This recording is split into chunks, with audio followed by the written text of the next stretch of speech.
The generation that lived through World War I is gone, and the last surviving veterans have died. But their memories live on in a remarkable project that recorded their stories on film. Young people like myself are saying, we'll show those Germans, we'll push them back home. Everywhere you went, a great big posters up of Kitchener. This finger seemed to be pointing at your king and country need you. In this series, those who were there tell the story of the war in their own words. You've got no feelings of humanity. Right then. Afterwards, yes. In this episode, how World War I finally came to an end and what it felt like to return home. So I'm going to have a life. I needn't fear that I shan't survive. I have survived. Whether you're going to shoot Germans or whether they're going to shoot you, you never know what the future held. These last veterans of World War I revealed their experiences in the hope that what they went through would never be forgotten.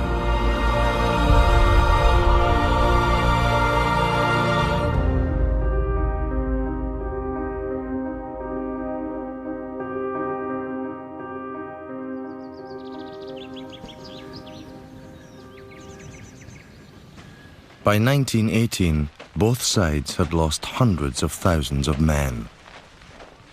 Yet neither had made a decisive breakthrough.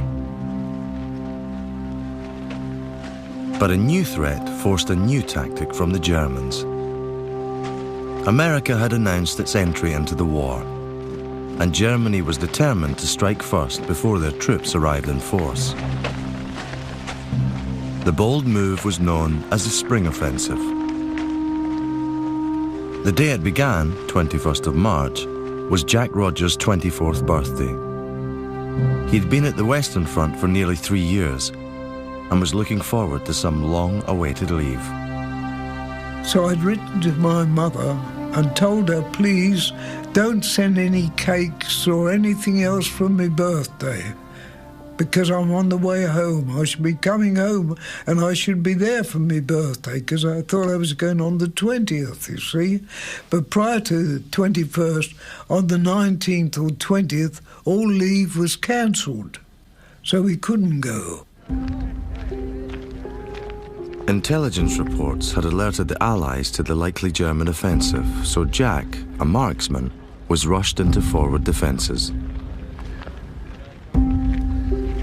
We were sent out there at the night to occupy that trench because they were anticipating the German attack the next day.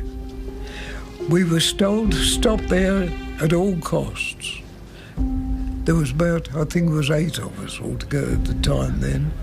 We were in this little trench, and there we stopped. And then the morning came, and about 6 to 7 o'clock in the morning, the Germans opened up, as anticipated, the big barrage. Dawn was blanketed by thick fog as elite German stormtroopers rushed through the mist. An unpredictable flurry of small attacks bypassed Allied forward defences, instead targeting artillery positions and supply depots in the rear. The frontline troops found themselves outflanked and isolated. 19-year-old Bill Easton from Norfolk was one of many caught by surprise at the speed of the attack. They came from the back of us, you know, where our line used to be. They simply came there with loudspeakers shouting out, "Throw your arms down and we won't fire." Allied units were in a state of confusion when the next wave of German troops arrived. The British had little option but to surrender. We could see Germans galore in every direction at the back of us. One came straight for me, and he got a fixed bayonet. He come rushing straight up to me, and from that moment on, I said goodbye.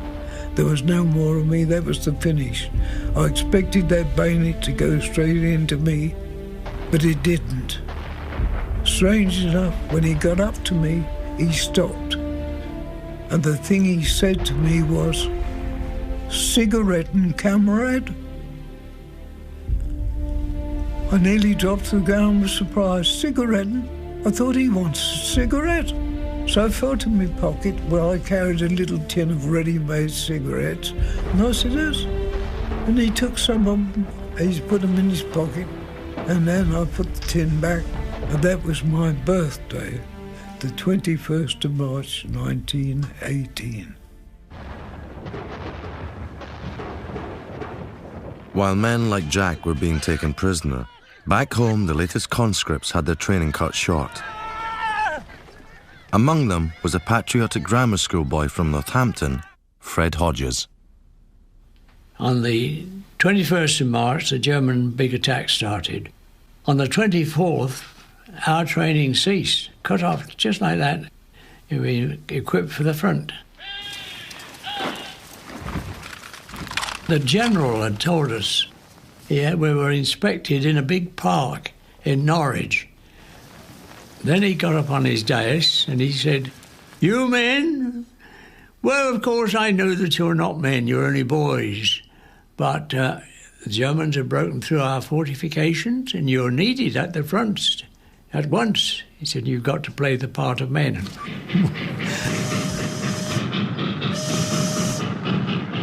As the new recruits left for France, Allied POWs were heading for an unknown destination.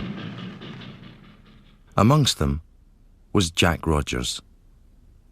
And they took us for a walk till we got to a railway line.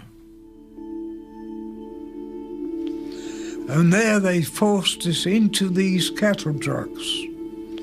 We had to go into them with about 30 or 40 in a truck. They packed us all in as fast as they could till we passed, suppose we must have filled the train. For the train kept moving and it moving. And we were in that train without anything to eat or drink for about 2 days, with just this little ventilator at the top near the roof there was, where you could breathe through.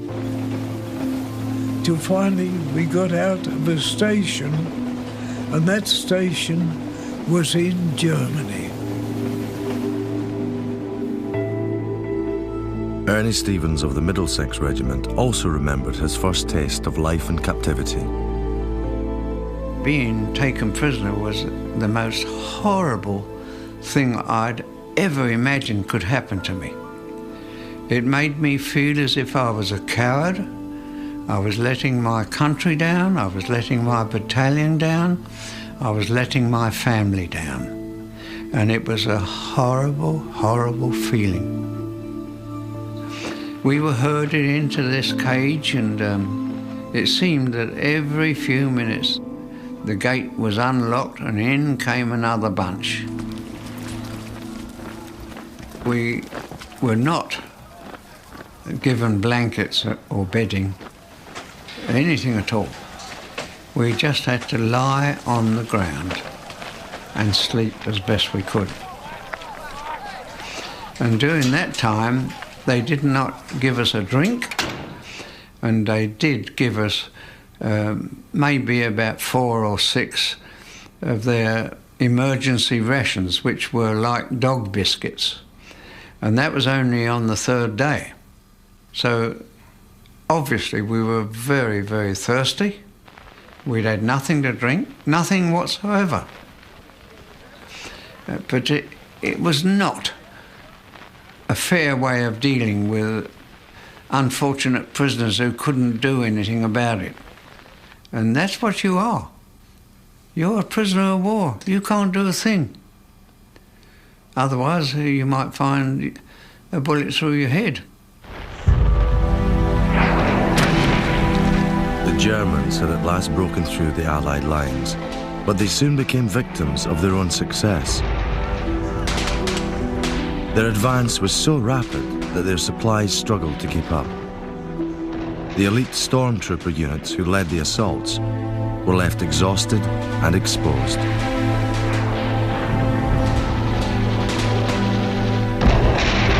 Seizing back the initiative, the Allies launched an attack at Amiens. The Germans lost almost 30,000 men. They called it the Black Day of the German Army. The Allies then began a 100-day rolling offensive. It was to become the most successful campaign in the history of the British Army.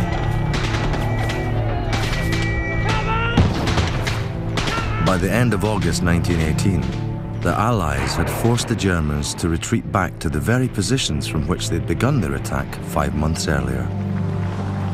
It was now the Allies' turn to take prisoners. Confidence in victory grew among soldiers like Fred Hodges.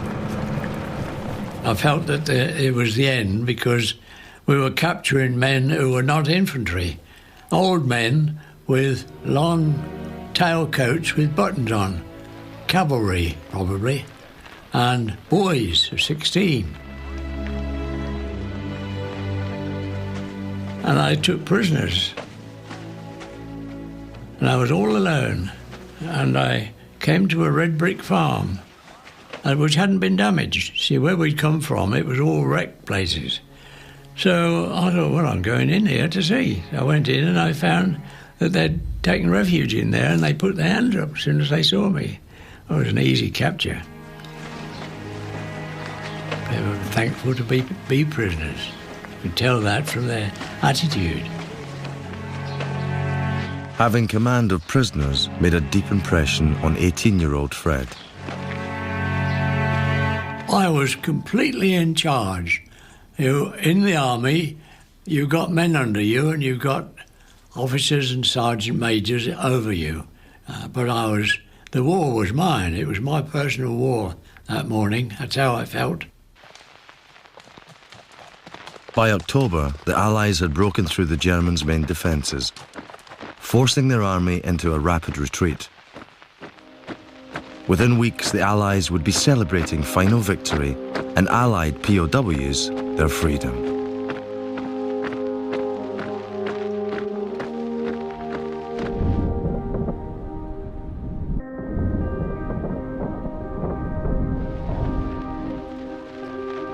Once the Allies had broken through their defences, the German command realised resistance was futile.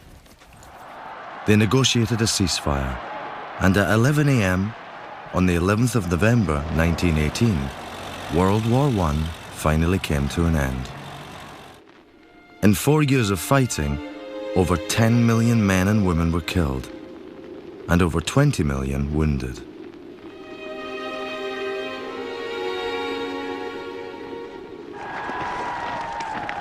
As one of the survivors marching through newly liberated towns, Fred Hodges reflected on his luck. When I heard from the dispatch rider, who had got it from brigade headquarters, that the war would end at 11 a.m, my first thought was very selfish. I thought, so I'm going to live. I was stunned, unbelief, and at the same time a secret joy that, so I'm going to have a life. I needn't fear that I shan't survive. I have survived. In prison camps, Allied prisoners of war were given the news. His first word he said was, "Gentlemen." He addressed us. He called us gentlemen. And he told us the war was over.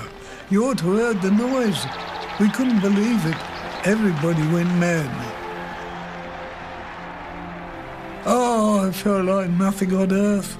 I thought, what's it going to be like to be home just to see my people again, you know, to be free. Oh, I couldn't believe it. POWs returned to a hero's welcome, but some were overwhelmed by their new status. Among them, Bill Easton. When I came home, I was all up in the air, to tell you the truth. I was absolutely bewildered. People say, "You're young Bill, aren't you?" And I could hardly answer them. And to tell you the truth, in the end, I got so fed up with congratulations that I didn't go out too much. I was a sort of recluse. After being in captivity, Ernie Stevens found it hard to readjust to life at home. It's very, very difficult to explain just how much that you've missed the love of your people. I know that coming home was not easy. Even though I'd been released as a prisoner of war, it was not easy at all. Because you're coming back to a new world again. Kathleen Barron remembers her brother's homecoming. I've never seen my mother look so beautiful as she did when she saw her son. It was the elation, the lovely feeling of seeing him. She really did. I couldn't believe it. She looked so lovely. He wasn't quite the, what shall I say, happy-go-lucky, fun-loving person that he was. You see, he'd altered. I mean, he'd suffered a lot, nearly died, and that alters people, doesn't it? But there you are, we had him back. We had him home. Many men welcomed the return to family life, but others never readapted. My father and mother was never the same again. And it happened to so many families. He was a changed man, and what he wanted to do was clear out and take me. And I broke my heart. Oh, I broke my heart. For others, the war provided a happier ending. After being wounded in the Battle of the Somme, George Louth spent the last years of the war working on the land in Dorset. There he met Ella, his landlady's daughter. After an 8-month courtship, George proposed. I said, "Will you marry me?" She was shook. So then we decided, when we went indoors, we gave the news to the mother-in-law, and she clapped. She clapped because she never had a son-in-law like that before. On the day the war ended, 11th of November 1918, George and Ella tied the knot. Got married, and as we came out of that Blandford, we see all the flags flying. We thought it was for us. And it wasn't. It was the Armistice Day, 11 o'clock. But we got married. And we done it now. We did that then, married for 70 years. All of those who recorded their experiences for this series have since passed away, but their stories live on, ensuring that their sacrifice and the sacrifice of millions like them will never be forgotten.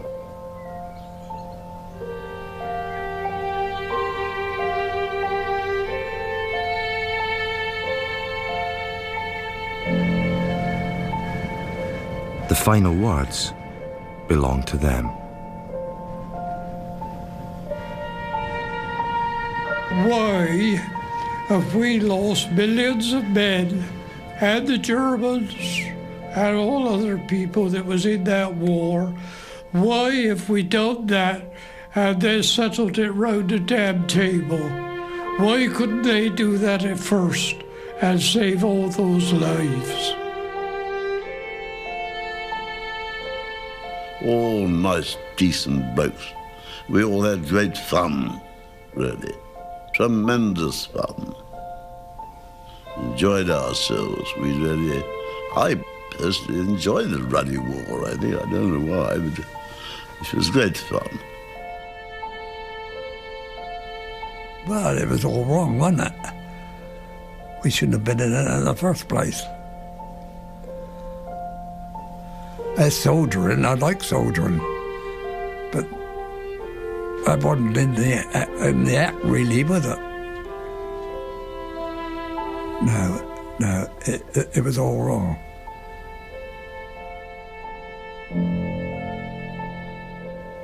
I was happy. I knew I did something for my country. I felt happy, and I still feel happy. But yes, I still feel very happy that I was in that war and that came out. Because, as we say, if it hadn't been for us, a lot of people wouldn't be here today. And I still maintain that.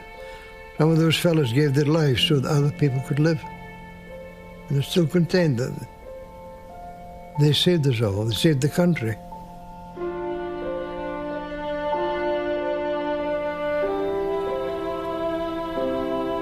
The men that won the war was the ordinary Tommy, who was always cheerful and always got a story to tell. The chap who carries on right through, and when you're tired, he'll carry your pack for you. He's the bloke that won the war.